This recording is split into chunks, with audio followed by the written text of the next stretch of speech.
जय श्री राम, नमो नारायण, हर महादेव। एक बार कई ऋषि एकत्र होकर सोचने लगे कि लोग गंगा में पाप धोने जाते हैं, तो इसका मतलब ये हुआ कि सारे पाप गंगा में समा गए और गंगा भी पापी हो गई।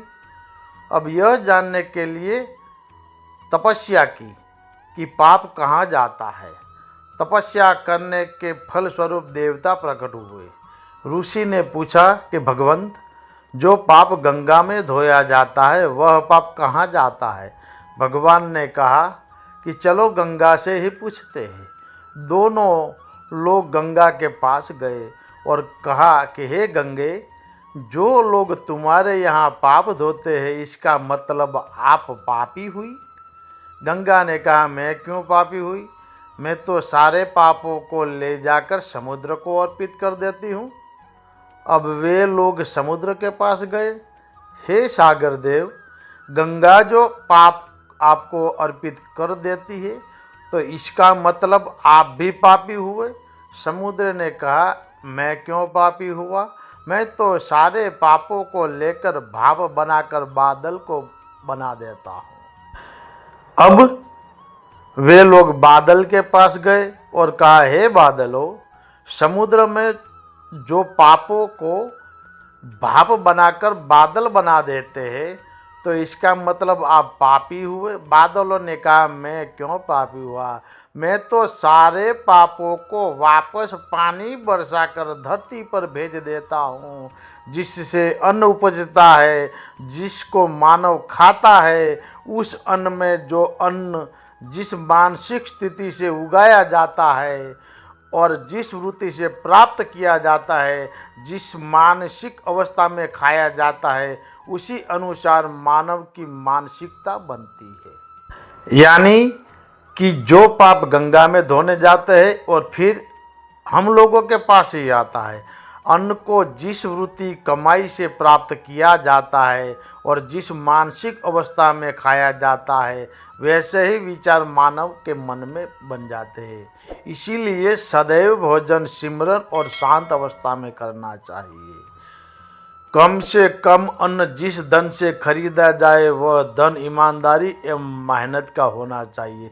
जैसे कि भीष्म पितामह सरसैया पर पड़े प्राण त्यागने के लिए शुक्ल पक्ष के आगमन की प्रतीक्षा कर रहे थे। भगवान श्री कृष्ण के आदेश पर युधिष्ठिर उनसे प्रतिदिन नीति का ज्ञान लेते थे। द्रौपदी कभी नहीं आती थी। इससे भीष्म के मन में बहुत पीड़ा थी। श्री कृष्ण ने उनको माप लिया। उन्होंने युधिष्ठिर से कहा कि अंतकाल की प्रतीक्षा में साधनारत पूर्वज से परिवार मिलना चाहिए। परिवार पत्नी के बिना पूर्ण नहीं है। इशारा समझकर युधिष्ठिर जिद करके द्रौपदी को भी साथ ले आए। पितामह उन्हें नीति ज्ञान देने लगे। द्रौपदी कुंठित होकर चुपचाप सुन रही थी। अचानक द्रौपदी जी को हंसी आ गई। भीष्म ने कहा, पुत्री, तुम्हारे हंसने का कारण मैं जानता हूँ। द्रौपदी सकुचाई को भीष्म ने कहा, पुत्री, तुम अपने मन की दुविधा पूछ ही लो, मुझे शांति मिलेगी।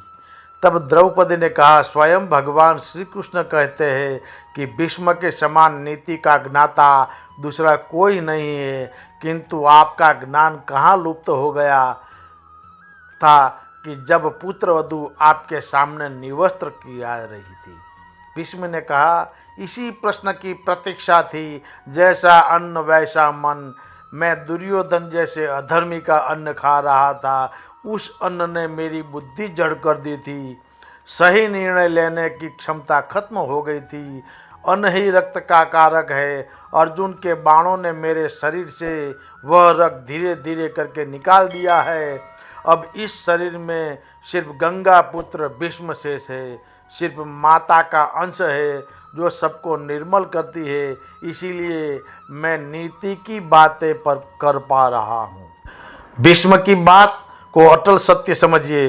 दुराचार से या किसी को सताकर कमाए गए धन आदि आप परिवार का पालन करते हैं, वह परिवार की बुद्धि भ्रष्ट करता है।